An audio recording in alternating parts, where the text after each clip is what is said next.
नमस्कार, मानस Mishra one news India में आप सभी का बहुत बहुत स्वागत करता हूं। अनुच्छेद 142 को लेकर के जो राष्ट्रपति के खिलाफ और राज्यपाल के खिलाफ 415 पेज का फैसला सुनाया था सुप्रीम कोर्ट ने, और उसके जवाब उसके बदले में 14 सवाल पूछे गए थे राष्ट्रपति पर, और इसी सब पर चीफ जस्टिस ऑफ इंडिया का बड़ा निर्णय, क्योंकि यहां पर Abhishek Manu Singhvi chief justice of India से कोर्ट में एक और केस लेकर पहुंच गए और सोचा कि अनुच्छेद 142 के तर्ज पर वही फिर से एक बार हाथ पकड़वा कर काम करेंगे।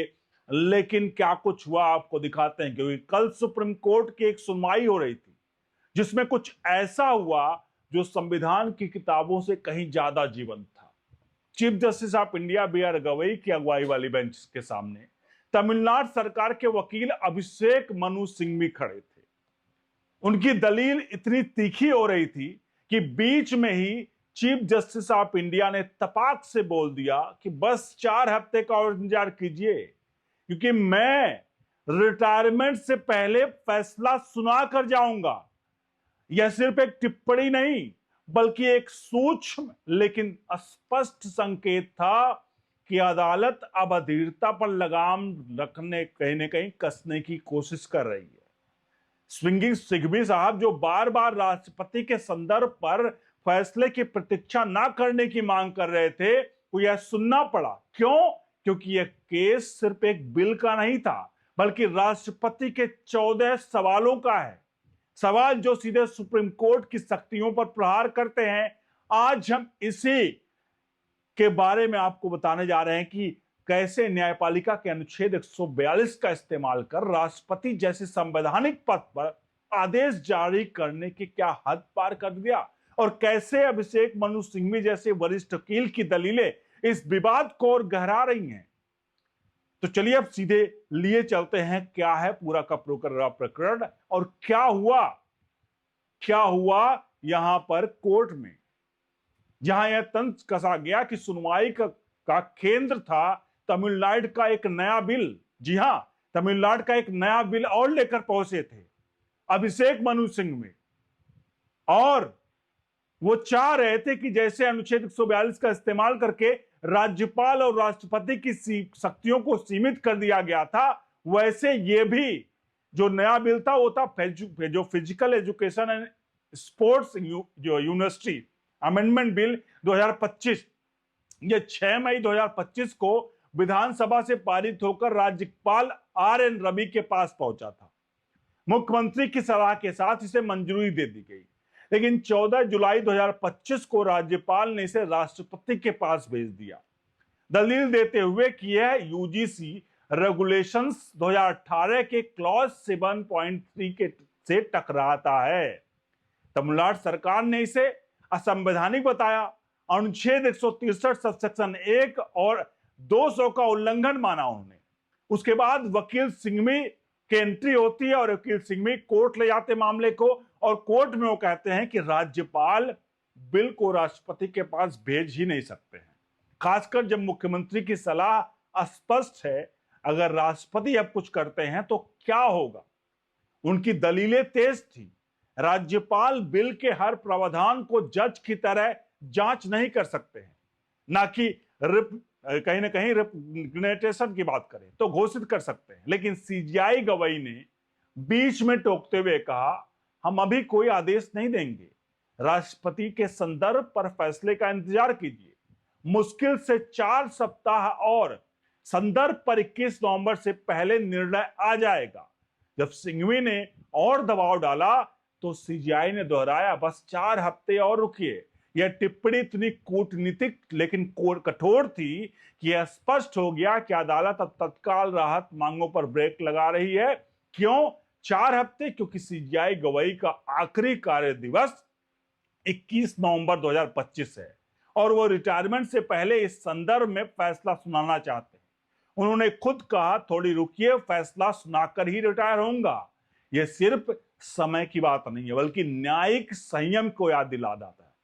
सिंघवी की अधीरता अदालत को असहज कर रही थी और यह तंज के बिना शोर मचाए, यह संदेश दे दिया कि जो महीनों की बहस में समाया था, अब सवाल उठता है यह संदर्भ क्या है जो सब कुछ रोक रहा है।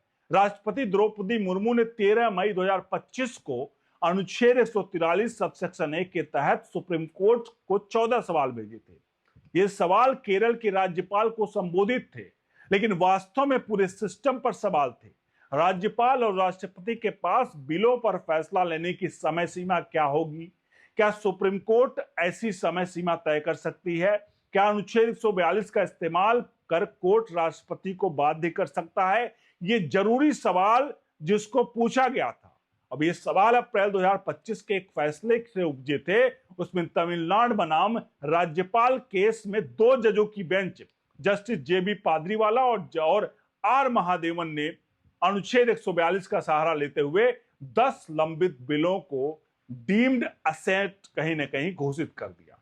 मतलब राज्यपाल की देरी के कारण बिलों को स्वतः मंजूर मान लिया जाएगा। यह फैसला 415 पेज का था, लेकिन विवादास्पद, क्योंकि 2 जजों की बेंच ने संवैधानिक मामलों पर, जो आमतौर पर 5 जजों की बेंच के लिए आरक्षित होते हैं, ऐसा कदम कैसे उठा सकती है? राष्ट्रपति के सवालों में पहला ही था कि क्या अनुच्छेद 200 के तहत राज्यपाल को बिल पर जितनी जल्दी हो सके फैसला लेना अनिवार्य है या निश्चित देरी की गुंजाइश है? और दूसरा, अगर देरी हो तो क्या कोर्ट सीमा लगा सकता है? और सबसे महत्वपूर्ण 14वां सवाल था, क्या अनुच्छेद 142 की शक्ति का दुरुपयोग कर कोर्ट कार्यपालिका के क्षेत्र में घुसपैठ कर सकता है जो संविधान की मूल संरचना को प्रभावित करे? यह सवाल सिर्फ संवैधानिक नहीं या सैद्धांतिक नहीं है। 2015 से 2025 तक पूरे भारत में राज्यपालों के राष्ट्रपति के 381 बिल भेजे। सॉलिसिटर जनरल तुषार मेहता ने सुनवाई में कहा, अगर इन्हें सब कोर्ट लाएगा तो 2 अस्थायी बेंच बनानी पड़ेगी। यह आंकड़ा बताता है कि समस्या कितना गहरी है। केरल का केस इसका एक उदाहरण है। वहां राज्यपाल ने बिलों पर देरी की और कोर्ट ने हस्तक्षेप की मांग की, लेकिन राष्ट्रपति का संदर्भ पूछना है, क्या कोर्ट राज्यपाल को जज बना सकता है? सिंघवी ने तमिलनाडु केस में यह दलील दी कि राज्यपाल बिल के हर क्लॉज को सही गलत के चश्मे से नहीं देख सकते, लेकिन वरिष्ठ वकील मुकुल रोहतगी ने काउंटर दिया, अगर राज्यपाल हर धारा जांचते हैं तो उन्हें कोर्ट में बिठा लें। यह बहस जो था फेडरलिज्म पर केंद्रित था। राज्य सरकारें कहते हैं कि राज्यपाल केंद्र के एजेंट बन गए, जबकि केंद्र का पक्ष है कि जांच जरूरी है। अब आते हैं अनुच्छेद 142 पर, वह शक्ति जो कोर्ट को पूर्ण न्याय देने का अधिकार देती है। संविधान की धारा 142 सबसेक्शन 1 कहती है, कोर्ट ऐसी डिक्री या आदेश पारित कर सकता है जो उसके विचार में पूर्ण न्याय सुनिश्चित करे। लेकिन इसका इस्तेमाल 2 जजों की बेंच ने राष्ट्रपति पर कैसे किया? अप्रैल 2025 के फैसले में पादरीवाला और महादेवन की बेंच ने कहा कि राज्यपाल की अनिश्चित देरी बिलों को मृत नहीं कर सकती, इसलिए 10 बिलों को डीम्ड एसेट दिया गया। मतलब राष्ट्रपति भेजे गए बिलों पर अप्रत्यक्ष रूप से हस्तक्षेप। यह पहली बार नहीं था। 2016 में भी नाबम रेबिया केस में 5 जजों की बेंच ने अनुच्छेद 142 का इस्तेमाल किया था, लेकिन यहां वह विधायी फ्लोर पर हस्तक्षेप था। ये 2 जजों ने राष्ट्रपति के विवेकाधीन शक्ति पर सवाल उठाया। राष्ट्रपति का संदर्भ स्पष्ट करता है कि क्या यह बेसिक स्ट्रक्चर अनुच्छेद 368 के तहत संशोधन योग्य नहीं को प्रभावित नहीं करता है। विधेयक, जो विशेषज्ञों का कहना है कि अनुच्छेद 142 आपातकालीन है, ना कि नियमित हथियार है, फिर भी कोर्ट ने इसका इस्तेमाल कर 2025 में तमिलनाडु के 2 बार असफल बिलों को क्लियर कर दिया। राष्ट्रपति की अस्वीकृति और निष्प्रभावी ठहराते हुए भी यह एक्सपोज करता है कि न्यायपालिका की प्रवृत्ति क्या है। छोटी बेंच बड़े संविधान मुद्दों पर फैसला ले रही है जो संतुलन बिगाड़ सकता है। सुप्रीम कोर्ट ने अपने इतिहास में अनुच्छेद 142 का 15 बार इस्तेमाल हुआ, लेकिन राष्ट्रपति पर सीधा आदेश जो था वो दुर्लभ था। सिंघवी ने भूमिका में यह महत्वपूर्ण बताया कि तमिलनाडु के लिए जो लड़ रहे थे, लेकिन उनकी दलील राष्ट्रपति संदर्भ में बहस में भी गूंजी। सितंबर 2025 की सुनवाई में उन्होंने कहा कि अनुच्छेद 200 में जितनी जल्दी हो सके, मतलब अनिश्चित देरी नहीं।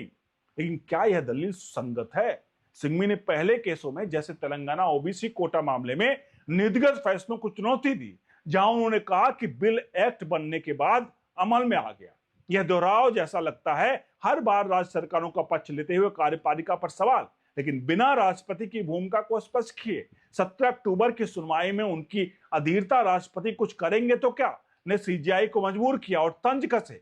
यह एक्सपोज करता है कि कैसे वरिष्ठ वकील कभी कभी कोर्ट की प्रक्रिया में दबाव लाते हैं, जबकि संदर्भ जैसा बड़ा मुद्दा लंबित है। सिंघवी का ट्रैक रिकॉर्ड दिखाता है कि वह 2025 में कई राज्यों के मामले में सक्रिय रहे, तमिलनाडु, केरल, पश्चिम बंगाल, सभी में राज्यपालों पर आरोप। लेकिन सवाल यह है, क्या यह एडवोकेसी है या राज्यपाल राजनीतिक झुकाव? वे कांग्रेस से जुड़े रहते हैं और राज्य विपक्षी सरकारों के हैं। तथ्य बताते हैं कि 2025 में उनके 12 से ज्यादा केस राज्य सरकारों में पक्ष में थे। न्यायपालिका का पक्ष देखें तो यह संदर्भ अनुच्छेद 143 के तहत था, जो राष्ट्रपति को कानूनी सवालों पर कोर्ट की राय मांगने का अधिकार देता है।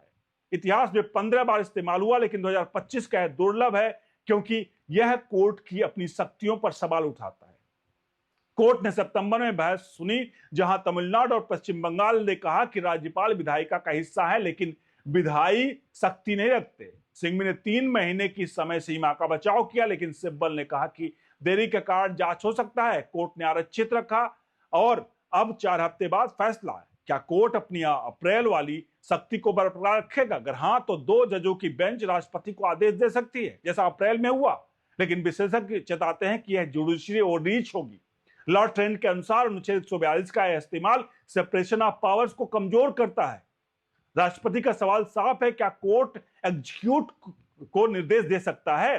माफ कीजिएगा, क्या कोर्ट एग्जीक्यूटिव को निर्देश दे सकता है बिना बेसिक स्ट्रक्चर प्रभावित किए हुए? इस बहस का असर व्यापक है। अगर फैसला कोर्ट के पक्ष में आया तो हर राज्यपाल की देरी डीम्स असेट संभव है। 381 रेफरेंडम क्या है?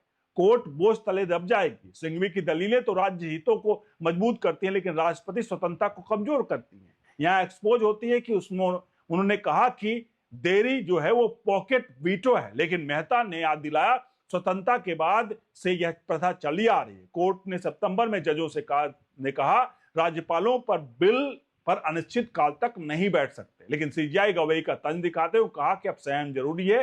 अब इस सब को लेकर के अगले 1 महीने में फैसला आएगा और यह फैसला देखते हैं किसके पक्ष में आएगा। लेकिन एक बात बताऊं, इन सबकी सुनवाई के दौरान यह बात जरूर कहा था चीफ जस्टिस ऑफ इंडिया ने सुनवाई के दौरान कि हम उस 2 जजों की फैसले वाली जो खंडपीठ था, उस फैसले को किनारे रखते हैं। इन्होंने साफ कर दिया था कि वो फैसला जो 412 पेज का था, जो 2 जजों के द्वारा सुनाया गया राष्ट्रपति और राज्यपाल की शक्तियों को कहीं ना कहीं लिमिट करने के लिए, वो एक तरह से बातों ही बातों उन्होंने कह दिया था कि ये तो डिस्पोज होगा ही होगा, लेकिन हम नया फैसला सुनाएंगे।